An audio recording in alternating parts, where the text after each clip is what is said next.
आज हम 9th class की एक्सरसाइज 1.2 करने लगे हैं चैप्टर नंबर 1 के।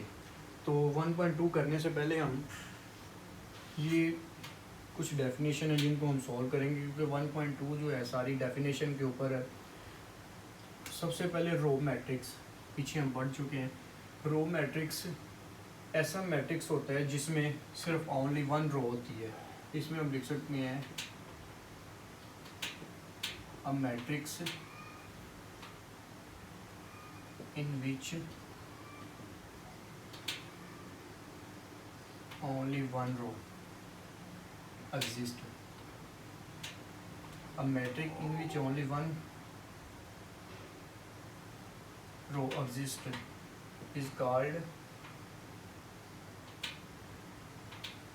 row matrix. ठीक हो गया। इसी तरह अब कॉलम मैट्रिक्स की बात करते हैं। ऐसा मैट्रिक्स जिसमें ओनली वन कॉलम हो उसको हम कहते हैं कॉलम मैट्रिक्स। ठीक हो गया। इसमें रो की जगह हम कॉलम लगा देंगे तो ये कॉलम मैट्रिक्स बन जाएगा। अब रेक्टेंगुलर मैट्रिक्स है। रेक्टेंगुलर मैट्रिक्स ऐसा मैट्रिक्स होता है जिसमें नंबर ऑफ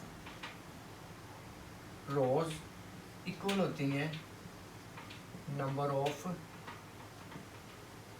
कॉलम के, जिसमें number of rows does not equal to number of column is called rectangular matrix. अच्छा जी, अब बात करते हैं हम स्क्वायर मैट्रिक्स की। स्क्वायर मैट्रिक्स ऐसा मैट्रिक्स होता है जिसमें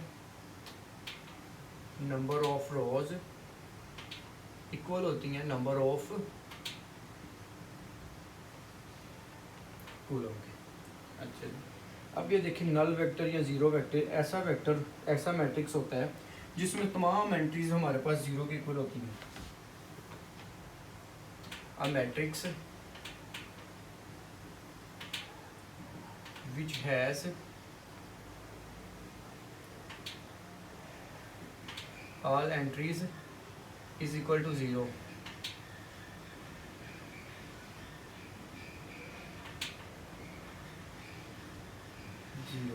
फॉर एग्जांपल हमारे पास एक मैट्रिक्स है, इसकी सारी की सारी एंट्रीज जो आती हैं ज़ीरो की इक्वल होती हैं, इसको हम नल वेक्टर या ज़ीरो मैट्रिक्स बोल देंगे।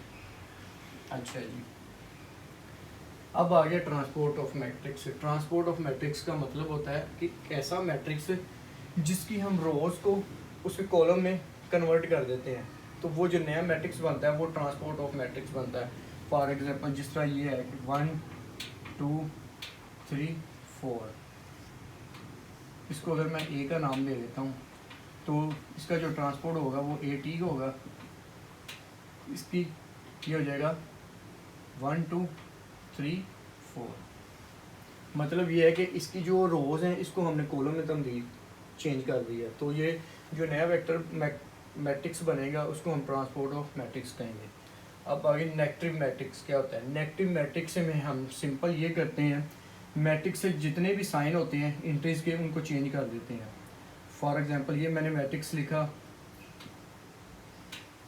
1 3 2 4। अगर मैं इसका नेगेटिव फाइंड करना चाहूँ तो मैं इसको -a कह देता हूँ, तो -a में क्या होगा, सारी अंदर वाली एंट्रीज क्या होंगी, चेंज हो जाएंगी। अगर पॉजिटिव होंगी तो माइनस हो जाएंगी, माइनस होंगी तो पॉजिटिव हो जाएंगे। इसी तरह सिमेट्रिक मैट्रिक्स ऐसा मैट्रिक्स होता है जिसमें ये होता है कि जब हम किसी मैट्रिक का ट्रांसपोर्ट लें तो वो उसी के इक्वल आ जाए। इस मैट्रिक्स को बोलते हैं सिमेट्रिक मैट्रिक्स। और स्क्यू सिमेट्रिक ऐसा मैट्रिक्स होता है जिसमें हम मैट्रिक का ट्रांसपोर्ट लें तो उसके नेगेटिव के इक्वल आ जाए, उसके नेगेटिव मैट्रिक्स के इक्वल आ जाए, तो वो होता है हमारे पास स्क्यू सिमेट्रिक। इसी तरह बात करते हैं हम डायगोनल मैट्रिक्स की। डायगोनल मैट्रिक्स ऐसा मैट्रिक्स होता है जिसमें इसकी डायगोनल की एंट्रीज में कम से कम एक नॉन ज़ीरो एलिमेंट होना चाहिए। 1 0 0 0 2 0 0 0 1। डायगोनल मैट्रिक्स ऐसा मैट्रिक्स होता है जिसमें ये डायगोनल की जो एलिमेंट होते हैं कम से कम एक एलिमेंट ऐसा होना चाहिए जो नॉन ज़ीरो हो, बकाया सारे एलिमेंट ज़ीरो होने चाहिए। डायगोनल के अलावा बाकी सारी एंट्रीज क्या होनी चाहिए, ज़ीरो होनी चाहिए। तो ये होता है डायगोनल मैट्रिक्स।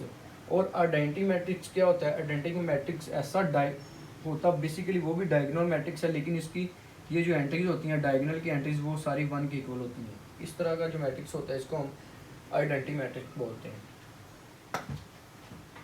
तो स्टूडेंट अब हम एक्सरसाइज 1.2 का क्वेश्चन नंबर 1 करने लगे हैं।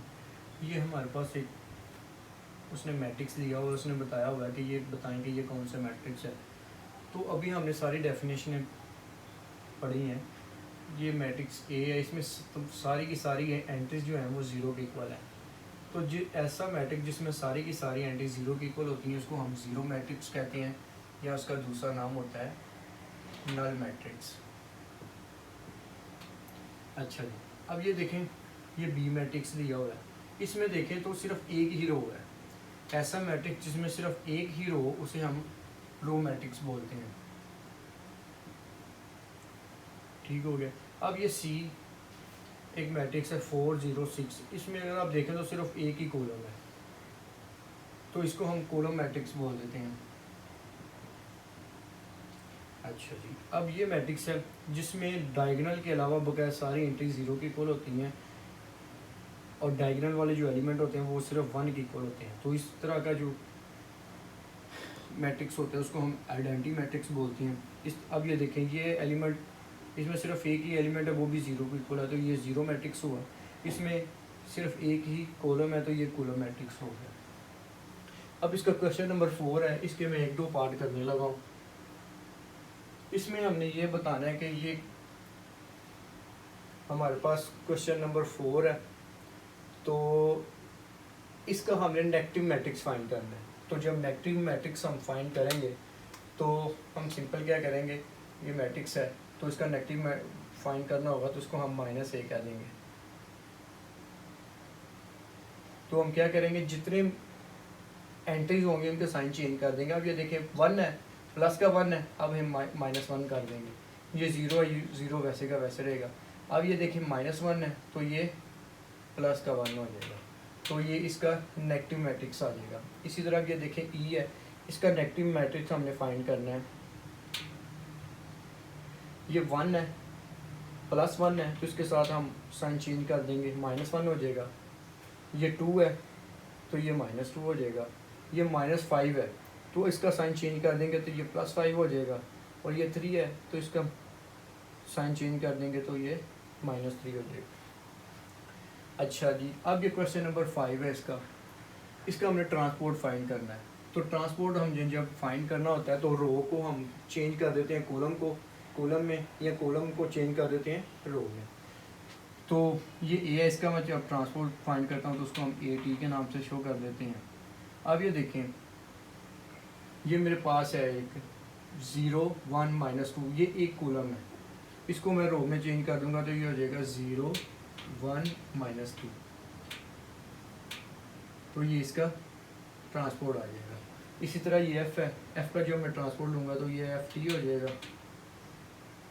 इसमें देखिए 1 2 3 4 है, तो जब मैं इसको ये वाली रो को कॉलम में चेंज करता हूँ तो ये आ जाएगा 1 2, और ये वाली रो को कॉलम में चेंज करता हूँ ये आ जाएगा 3 4। तो ये इसका ट्रांसपोर्ट है। बाकी इसकी जो एक एक दो दो बकाया की एग्जांपल हैं वो आपने खुद करनी है। तो स्टूडेंट आप देखिए क्वेश्चन नंबर 6 है, हमारे पास a = 1 2 0 1, b = 1 2 1 0 है। अब हमने ये चीज़ फाइंड करनी है कि a का ट्रांसपोर्ट अगर लिया जाए तो उसका दोबारा ट्रांसपोर्ट लिया जाए तो वो a के इक्वल होता है। तो ये देखें, ये a है हमारे पास, अगर हम इसका ट्रांसपोर्ट लेते हैं a t, हम इसको बोल देते हैं, तो a t का जब ट्रांसपोर्ट लेते हैं तो ये देखें, ये हो जाएगा 1 2 और ये हो जाएगा 0 1, ये आ गया इसका ट्रांसपोर्ट। अब हम इसका दोबारा ट्रांसपोर्ट लेते हैं, ए टी का दोबारा ट्रांसपोर्ट लिया तो ये आ जाएगा 1 0 2 1। तो ये देखें, ये दोबारा ए की इक्वल हो जाता है। ये चीज़ जो होती है हमारे पास ये दोबारा ए की इक्वल बन जाएगी। तो हम इसकी इधर लिख देंगे प्रूव डैट ए की ट्रांसपोर्ट का ट्रांसपोर्ट लिया तो वो ए की इक्वल हो जाता है। ये चीज़ हमने फाइंड आउट करनी थी। इसी तरह इसका जो सेकंड पार्ट है आपने खुद करना है। अब ये है कि two matrices are conformable, two matrices are conformable for addition and subtraction. अगर सबसे पहले तो बात हमें ये देखनी है कि जब दो हमारे पास मैट्रिक्स हों तो वो कब आपस में ऐड होंगे या सब्ट्रैक्ट होंगे। तो पहली बात हमने ये देखनी है कि उनका दोनों का ऑर्डर क्या होना चाहिए, सेम होना चाहिए। ऑर्डर हमने जिस तरह पीछे पढ़ा था कि number of rose by number of column, ये सेम होने चाहिए दोनों के, उनका ऑर्डर सेम होना चाहिए। और दूसरी बात उसकी जो क्रॉसपॉन्डिंग एंट्रीज होती हैं वो क्रॉसपॉन्डिंग एंट्रीज एक दूसरे में ऐड और सब्ट्रैक्ट हो जाती हैं। जिस तरह के मैं आपको एग्जांपल दे देता हूँ, ये मेरे पास एक 3 2 5 6 और ये मेरे पास दूसरा 6 7 8 9, ये मेरे पास दो मैट्रिक्स हैं। तो सबसे पहले तो हम इसका ऑर्डर चेक करेंगे।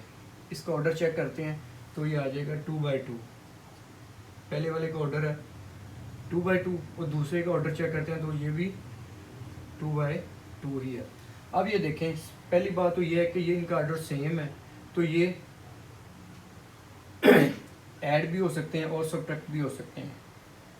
और दूसरी कंडीशन हमने ये देखनी है इसकी जो ये क्रॉसपॉन्डिंग एंट्री है इस क्रॉसपॉन्डिंग एंट्री में ऐड होगी, इसी तरह इसकी क्रॉसपॉन्डिंग एंट्री इस क्रॉसपॉन्डिंग में ऐड या सब्ट्रैक्ट होगी। तो ये चीज़ें हमने देख लेनी है।